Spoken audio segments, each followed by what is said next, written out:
வணக்கம். எல்லாம் வல்ல மூகாம்பிகையினுடைய அருளோடு இன்றைய சிந்தனைகள்.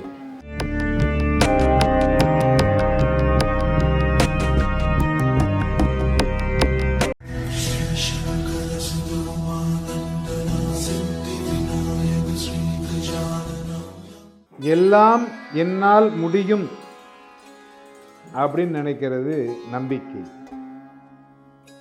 எல்லாம் என்னால் மட்டும்தான் முடியும் அப்படின்னு நினைக்கிறது ஆணவம்.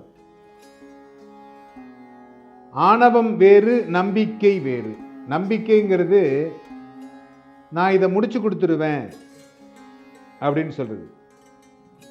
ஆணவம்ங்கிறது என்னால் மட்டும்தான் இதை முடிக்க முடியும், வேற யாராலையும் செய்ய முடியாது. இதுக்கு ஒரு கதையும் இருக்குது.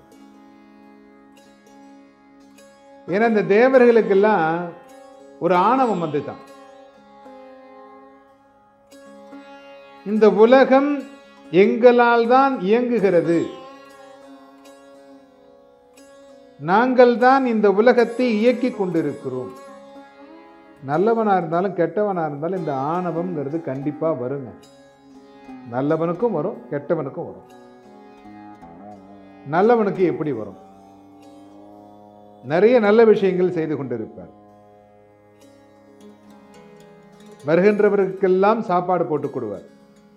அவர் சொல்லுவார், இந்த ஊர்லயே நான் தாங்க சாப்பாடு போடுறேன் எல்லாருக்கும், என்னை தவிர வேற யாரும் சாப்பாடு போட முடியாது, நான் தான் எல்லாருக்கும் சாப்பாடு போடுறேன். அது ஆணவம் தானே. ஏன்னா ஆண்டவன் உன்னை வழிநடத்துகிறான், நீ நடிக்க வந்த நாடக நடிகன் அப்படிங்கிறத புரிஞ்சுக்கணும். கெட்டதை செய்யக்கூடியவர்களும் என்னால் தான் இது முடியும் என்று சொல்லக்கூடியவரும் இருக்கிறார்கள்.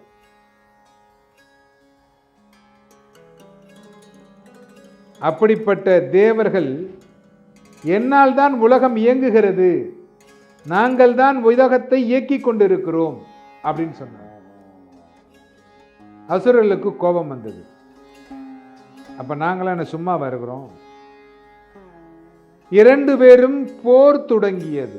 இந்த ஒரு வார்த்தையில ரெண்டு பேருக்கும் பயங்கரமா போர் நடக்கும். போர் தொடர்ந்து நடந்து கொண்டே இருக்கிறது. அசுரர்களுக்கும் தேவர்களுக்கும் போர் நடந்துகிட்டு இருக்கு. பரம்பொருள் எங்கும் நிறைந்தவன் அல்லவா,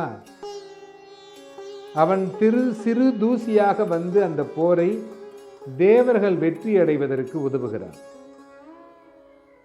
தேவர்கள் வெற்றி அடைகிறார்கள்.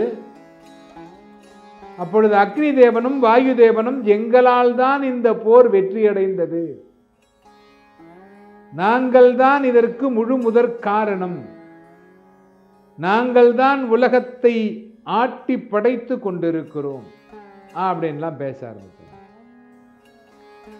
இந்த பரம்பொருள் பேச ஆரம்பித்தது. தூசியாக வந்து பரம்பொருள் என்னதல்லவா, அது பேச ஆரம்பித்தது. உங்களால் எல்லாம் முடியுமா? கண்டிப்பாக முடியும்.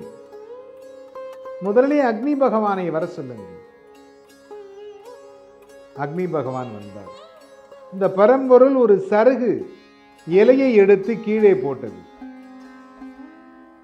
இதை எரித்து விடு, நான் உலகத்தையே எரித்து விடுவேன், நான் பார்த்தால் அனைத்தும் எரிந்துவிடும். இந்த சருகு எரிவதா கஷ்டம்? பலமுறை முயற்சி செய்து தோற்றுவிட்டு உடனே வாயு பகவானை அழைத்தார். வாயு வந்தார். எல்லாவற்றையும் பறக்க செய்வாய். ஆம், நான் நினைத்தால் எதை வேண்டுமானாலும் பறக்க செய்வேன், எப்படி வேண்டுமானாலும் பறக்க செய்வேன், அதை அப்படியே சுழட்டி எடுத்து விடுவேன், இந்த சரகை பறக்கவே. கடைசி வரை போராடி முடியவில்லை.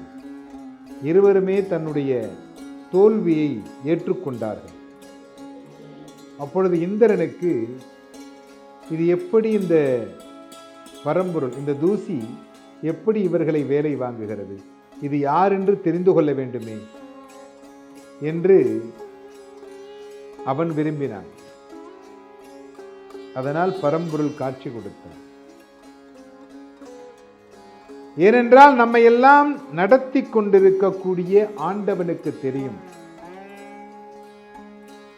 எங்கே நாம் தப்பு செய்தாலும் நம்மை தப்பை செய்த வைத்து,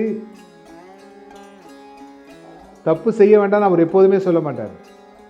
நீங்கள் தான் கவனமாக இருந்து தவறு செய்யாமல் இருந்து வாழ்க்கையில் தர்மத்தை மீறாமல் இருந்து வெற்றி அடைய வேண்டும். பரம்பொருள் உங்களுக்கு எல்லாவற்றையும் கொடுத்து விடுவார். ஆணவத்தையும் கொடுப்பார், அன்னதானம் செய்கின்ற எண்ணத்தையும் கொடுப்பார்.